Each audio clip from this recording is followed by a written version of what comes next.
Kalau anda tanya kebanyakan rakyat Malaysia tentang Indonesia, jawapan yang paling biasa ialah negara jiran yang masih membangun pekerja asing yang datang ke Malaysia dan destinasi percutian murah seperti Bali. 3 jawapan mudah tapi sangat tidak lengkap. Indonesia pada tahun 2026 adalah sangat berbeza daripada persepsi lama ini. Ia ahli G20, ekonomi terbesar di ASEAN, kuasa digital dengan lebih daripada 10 unicorn dan pengeluar kenderaan elektrik yang sedang berkembang pesat. Hari ini, kita akan membongkar 12 fakta mengejutkan tentang Indonesia yang ramai rakyat Malaysia masih salah faham. Sebelum kita mula, saya nak minta satu perkara. Seorang rakan dari Malaysia cakap saya tidak akan dapat ramai subscriber kerana rakyat Malaysia tidak mahu mendengar perkara baik tentang Indonesia. Kita akan buktikan dia salah. Jika anda percaya menghormati jiran dan belajar daripada kejayaan mereka adalah tanda bijak, tekan subscribe sekarang dan ikut bersama. Fakta pertama, ramai menganggap Indonesia miskin dan mundur. Ini salah sama sekali. Indonesia mempunyai KDNK sebanyak 1.4 trilion dolar Amerika Syarikat, ekonomi ke-16 terbesar dunia dan ahli G20 bersama Amerika Syarikat, China, Jepun dan Jerman. Ekonomi digital bernilai lebih 110 bilion dolar Amerika Syarikat pada 2024, melebihi beberapa ekonomi ASEAN lain. Memang KDNK per kapita lebih rendah daripada Malaysia, tetapi saiz ekonomi keseluruhan 3 kali ganda lebih besar. Indonesia bukan negara mundur. Ia adalah kuasa ekonomi serantau yang semakin mendekati status kuasa global. Adakah anda terkejut bahawa ekonomi Indonesia lebih besar daripada Malaysia? Komen di bawah. Fakta kedua, semua rakyat Indonesia mahu bekerja di Malaysia. Ini persepsi yang sudah lapuk. Memang, ribuan rakyat Indonesia bekerja di Malaysia. Tetapi, kelas pertengahan Indonesia kini melebihi 70 juta orang. Peluang pekerjaan dalam negara sendiri semakin banyak, terutamanya untuk profesional teknologi di Jakarta yang mendapat gaji sangat kompetitif. Kadar pulangan graduan Indonesia dari luar negara ialah 67% berbanding Malaysia hanya 23%. Ini menunjukkan semakin ramai memilih untuk kekal di tanah air mereka. Apakah pandangan anda tentang peluang di Indonesia berbanding Malaysia? Tinggalkan komen anda. Fakta ketiga, bahasa Indonesia sama sahaja dengan bahasa Melayu. Ya, kedua-duanya berakar dari rumpun yang sama, tapi perbezaannya jauh lebih besar daripada yang ramai sangka. Ratusan perkataan mempunyai makna berbeza atau bertentangan. Contohnya, celi polisi bermaksud polis, budak bermaksud hamba dan percuma bermaksud sia-sia, bukan percuma. Perbezaan ini sering menyebabkan salah faham yang lucu atau memalukan. Pernahkah anda tersalah faham maksud perkataan Indonesia? Kongsi pengalaman anda di komen. Fakta keempat, Indonesia lemah dalam teknologi. Sebenarnya Indonesia kini kuasa digital ASEAN.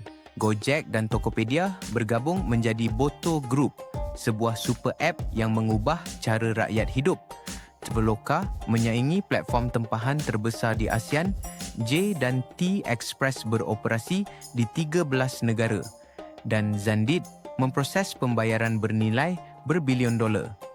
Ekonomi digital Indonesia kini lebih 110 bilion dolar Amerika Syarikat. Adakah anda terkejut bahawa Indonesia maju dalam teknologi lebih daripada yang ramai sangka? Komen sekarang. Fakta kelima, Jakarta kotor dan tidak teratur. Pada 2026, Jakarta sangat berbeza daripada 10 tahun lalu. MRT moden dan bersih telah beroperasi sejak 2019.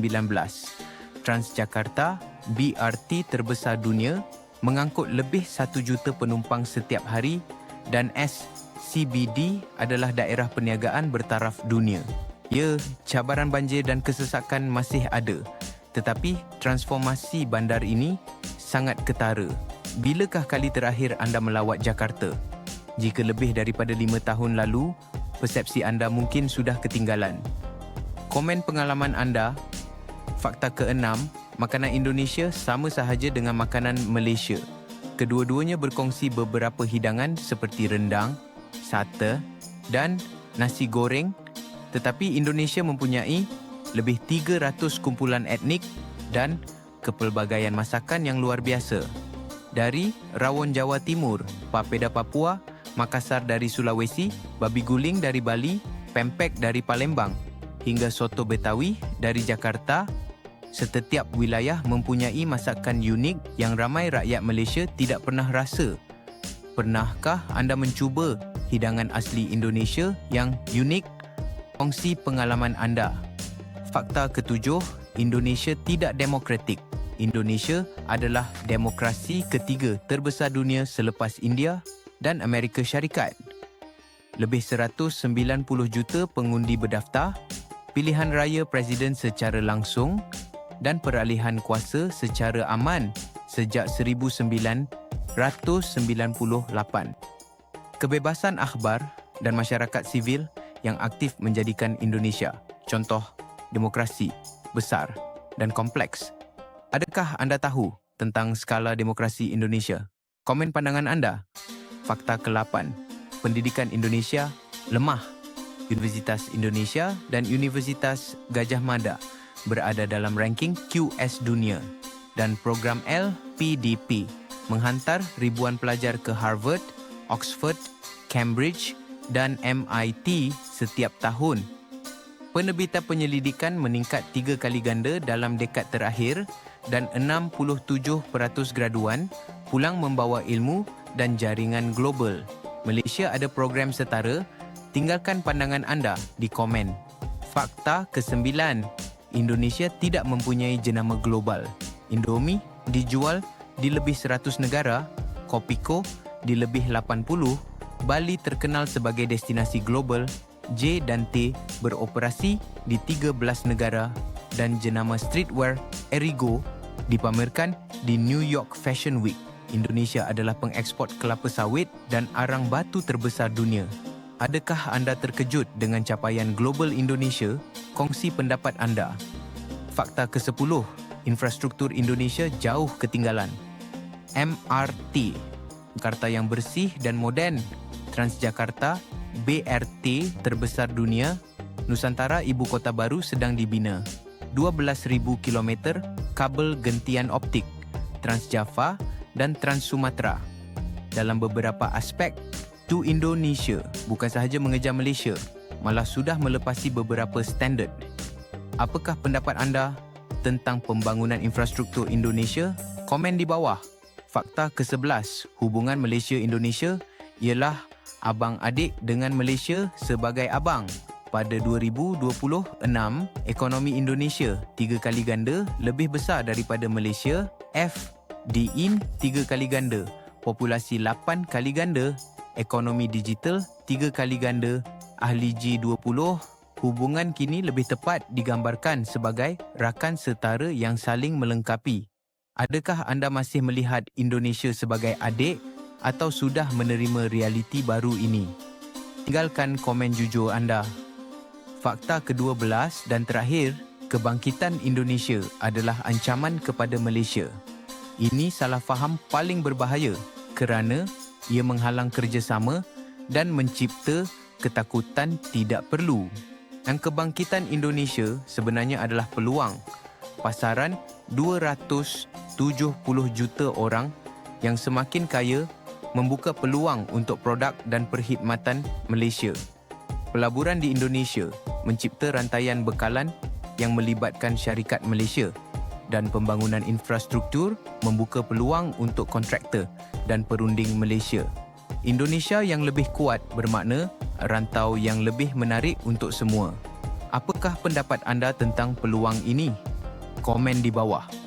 Mari kita ringkaskan 12 fakta ini. Indonesia bukan miskin, Peluang pekerjaan dalam negara sendiri semakin banyak. Bahasa lebih berbeza daripada yang disangka. Teknologi sangat maju. Jakarta telah bertransformasi. Makanan lebih pelbagai. Demokrasi besar dan matang. Pendidikan kukuh, jenama global banyak. Infrastruktur maju. Hubungan Malaysia-Indonesia kini setara. Dan kebangkitan Indonesia adalah peluang, bukan ancaman. Dua perkara penting. Salah faham tentang Indonesia bukan sekadar masalah pengetahuan, ia masalah strategik kerana menghalang peluang. Dan membetulkan salah faham bukan tentang merendahkan Malaysia, tapi menghormati jiran dan memahami dunia sebenar supaya kita boleh membuat keputusan lebih bijak. Fakta mana paling mengejutkan anda? Dan adakah anda mempunyai salah faham lain tentang Indonesia yang belum saya senaraikan?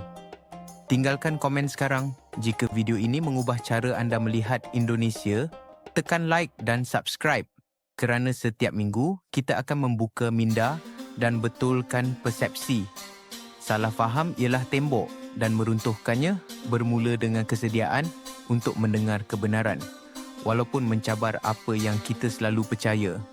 Saya yakin kita boleh buktikan bahawa cerita ini memang layak dikongsi. Tekan subscribe dan ikut perjalanan ini bersama saya.